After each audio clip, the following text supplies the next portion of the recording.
y'all, welcome on back to the Old Mountain Man channel. Today it's time to do another Sons of Appalachia episode recap. So, of course, today I'm going to be breaking down and recapping everything that happens in the 4th episode of the Sons of Appalachia, where the team goes back to the Red Shed. And that's even what the episode is called. Buck goes missing, back to the Red Shed, or something the hell like that.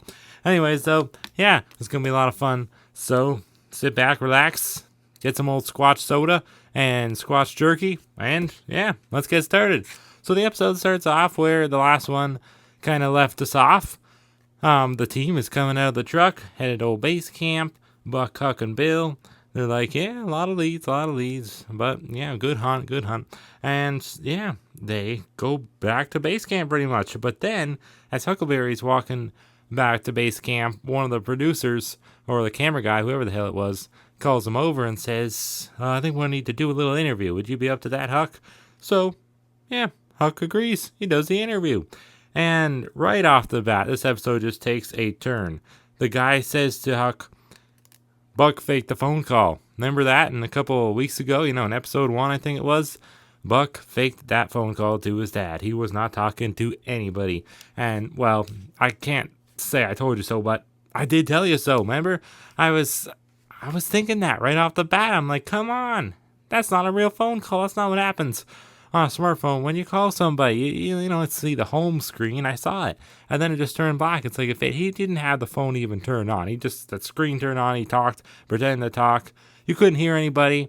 And yeah, the phone went black. So he was not talking to anybody. And I know that the phone can time out and go back to the black. It doesn't matter anyways. They confirmed that he wasn't talking to anybody. So he wasn't talking to anybody. But everybody agreed though in the comments. Nobody was saying I think he really did call his dad.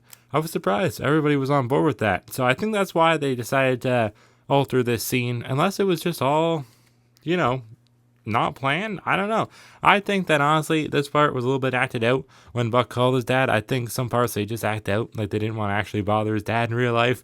So they're just like, yeah, we'll just say that my dad had this dream or something. But I don't know that for sure. I'm just kind of speculating because it seems like, come on. As soon as people started calling them out on that, they were quick to respond saying, wait for the next on a future episode.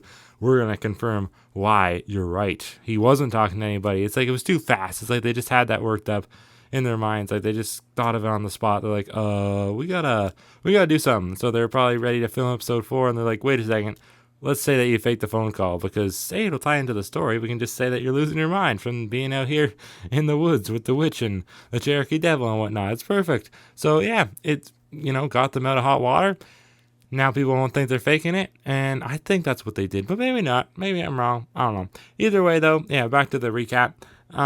Huckleberry went to confront Buck about it right off the bat. He was just he went right into it. He's like, you faked the phone call. And Buck admitted to it immediately. He's like, yeah, I did. I'm just not really in a good state of mind right now. I haven't been sleeping. I even made up the dream about, that I said my dad had about, they're out in the woods and they saw the witch, pretty much just exactly what happened to them.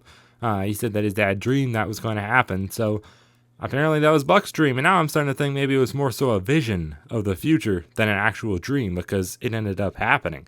They did see that damn witch out in the woods at night. Exactly what happened in his dream happened in real life. But yeah, anyways, that's pretty much it. He confesses to Bill and everything, and they all kind of make up. They weren't really mad at him at all. I think maybe they expected it. I don't know. That's why I think this part was acted out. Because I feel like they would have reacted more strongly to it if, it was 100% truth. But anyways, the next day, Buck's kind of walking around the woods. He's filming himself with his own phone. And he's just kind of confessing to us now. Just kind of telling the fans, I'm sorry for what I did and whatnot. I shouldn't have lied. But, I'm just not really in a good state of mind. But, I'll get better. And then he's like, what is that? And he ends up finding this trail of black crow feathers. And you can hear these crows just cackling, just flying above, presumably. And they're just making all kinds of sounds. The funny thing is you don't see any shadows of crows, and you don't see the crows. And Buck doesn't even mention that they're actually making any sounds, which I find odd. So I'm wondering if they just added in the crow sounds after to make it sound cooler. Just while they were editing it in post-production. But I don't know that for sure, but they didn't. I mean, they sound kind of like they were actually crowing, but I don't know. I feel like you could go either way. I feel like Maybe they were, maybe they weren't. They might have just added those in because he doesn't mention that they're crowing. So I thought that was odd. But either way, I don't really care. Just makes it sound cooler. It makes the whole scene more eerie, so it's fine, even if they did add it in. Either way, the feathers themselves were real, and Buck followed this trail of feathers all the way down this big old cliff. I guess he must have did a buck slide, and he went. He let him presumably hours away. I didn't feel like it took that long, but then again, lots of cuts, right? So maybe it took longer than we thought. Like than it looked like in the episode. They cut some stuff out, obviously, so it won't be a million hours long. But he ends up getting back to the red shed, as in the thumbnail and as in the title.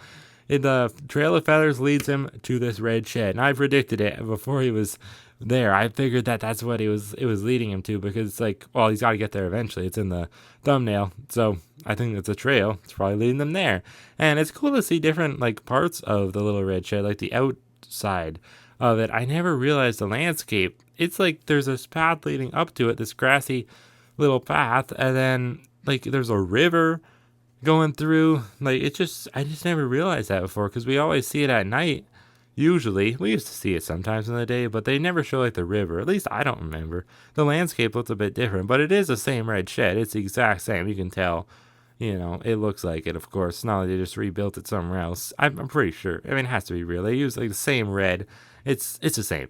But anyways, just some people were kind of speculating that maybe it's not the exact same one. Just to clear that up, I think it definitely has to be.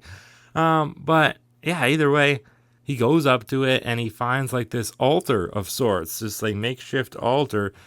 And well, hate to spoil it, but you're gonna find out in a second anyways. It was from the witch, and Buck's looking at it, and it's like animal skins around it. There's like almost looks like a seance is all set up to happen. Is candles actually lit around, and then it's like there's like these rocks on the bottom with the SOA team members' face carved into each one of them, and then like their names carved in too, and then there's like this skull on top, skulls around. It's just eerie, it's just this eerie sight to see. And then in the dead center of it is this box, and in that box is Spearfinger's actual finger. Can you believe that? Like that just like, whoa, it shook me when I saw that.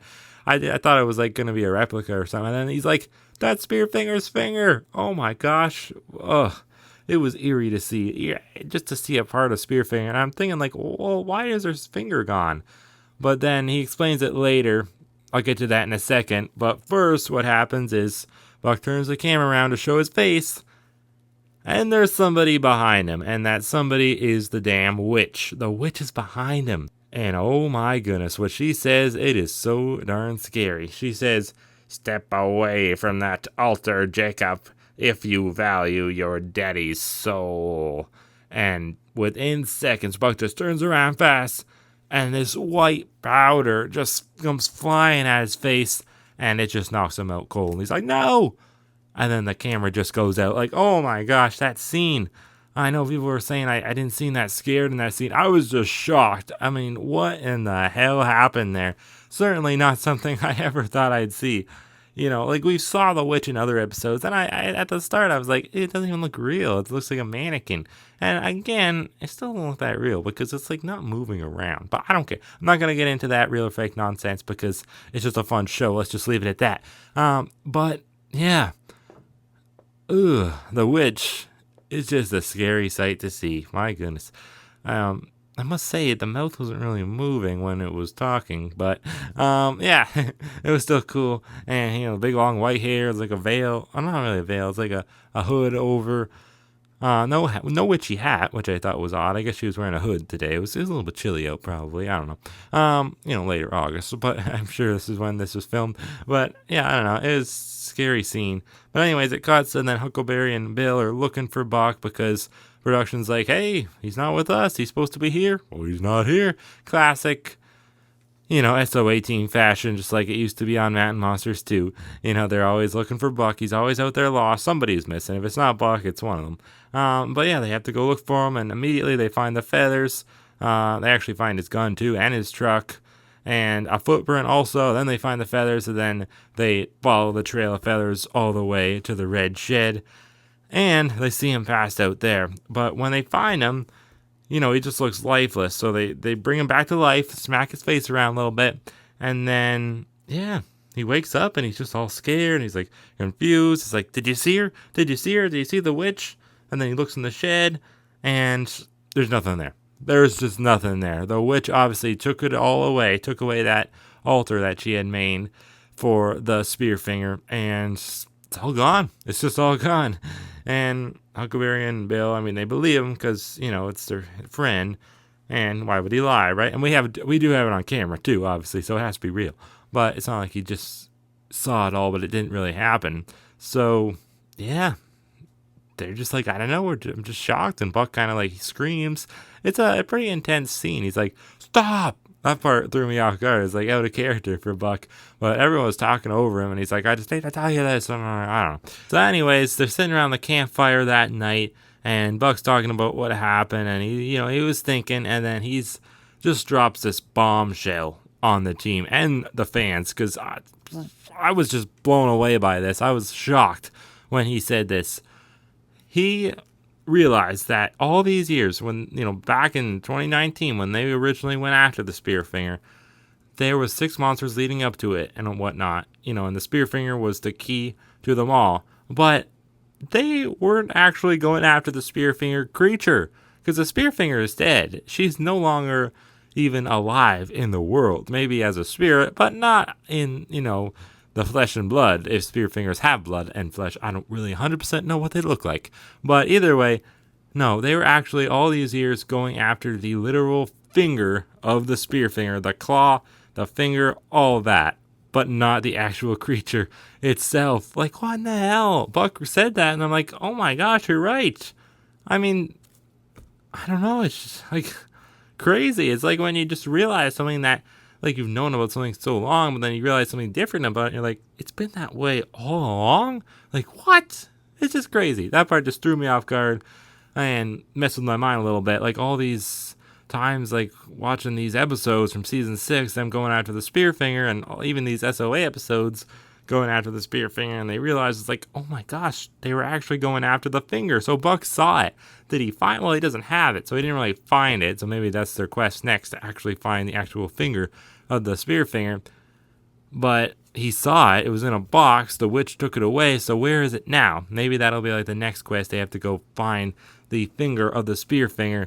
But yeah, it does throw me off a little bit, because it's like now when they go out of the Spearfinger, they're looking for an object, not a real creature. So I don't know. It's not as cool anymore, but it was pretty cool to hear that. Like, that was just insane. That was like a bombshell. I just didn't expect that to be the case. I'm like, whoa, wow. that's pretty crazy. Time for them to get some shut-eye, though, because, like, all this craziness just happened and went down. And it's like, yeah, Buck needed some rest. Huck needed some rest. It was Bill's turn to watch base camp for the night. So Huckleberry put some salt around, like a circle of salt, around base camp while Bill kept watch. Now, he heard some bells, but then he actually doesn't realize it, but we, the fans, could see it. It was, like, just blatantly obvious. You can see some kind of figure moving along. I couldn't really tell if it was a cloak figure or the witch again. It's probably supposed to be the witch. I don't really know. It's hard to tell this time. But it looked kind of white. I don't know if that was just the camera making it look white. Maybe it was black. That's more so the thermal, though. I think this was not shot with the thermal. But anyways, yeah, they keep going back and forth in this scene between using the thermal and not using the thermal. So it was kind of weird. I don't really know what the point of showing it off was. I think they should have just kept it on. But Bill ends up hearing more noises, and he follows them. It's just like these bells. You can hear just faint bells kind of ringing. So he follows it, and then he's like, oh boy, come on out here, y'all. Get on out here. So he wakes up the team. They come running because the bells are just getting louder and louder, and Bill's had enough of it. He's like, y'all need to come out here. And then Buck sees this fire lit in the distance, and guess who started the fire? Now, this one was actually a campfire, so I guess he was just wanted to roast some marshmallows. But it was a damn Scarecrow man again. Him again. Like, come on. He was just here last time. Now he's messing with them again. The old Scarecrow man just wanted to roast some marshmallows, maybe make some s'mores. But the old SOA team's like, get the hell out of here. We're coming after y'all. Blah, blah, blah, blah. They're screaming after him, but he just vanishes into the night. We don't really get to see because the cameraman just decided to zoom in extremely on Buck's neck. I love when that happens.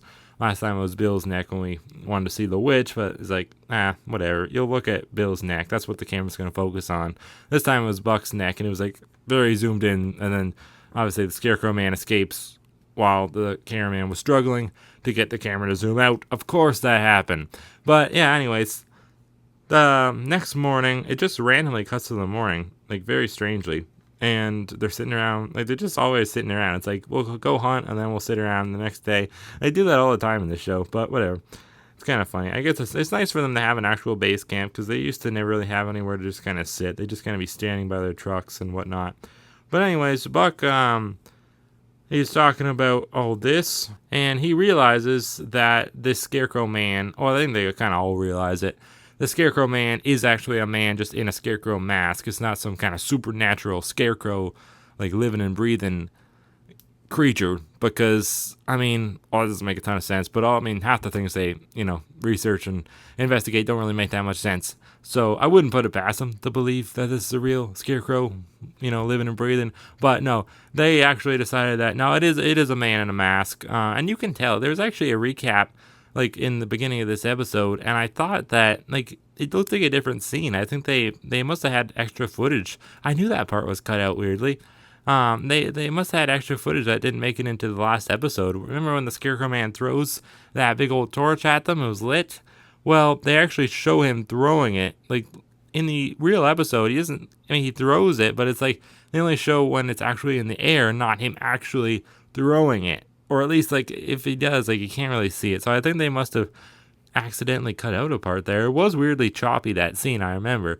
But in this recap of this episode at the beginning, you can actually see him throw it, and you can see that he's wearing jeans and a t-shirt, and shoes, so it's not some real, living and breathing Scarecrow. So I already knew that, obviously. I think everybody knew that wasn't a real living Scarecrow, because they don't exist, but, yeah, I don't know. The Ames team thought it was until now. Now they realize it wasn't. SOA team, sorry. Anyways, then Buck's like, wait a second, where's my necklace? And I don't remember him wearing a necklace. But anyways, I guess he was wearing a necklace this whole time. Or he just wasn't wearing it and he just meant like he had it with him.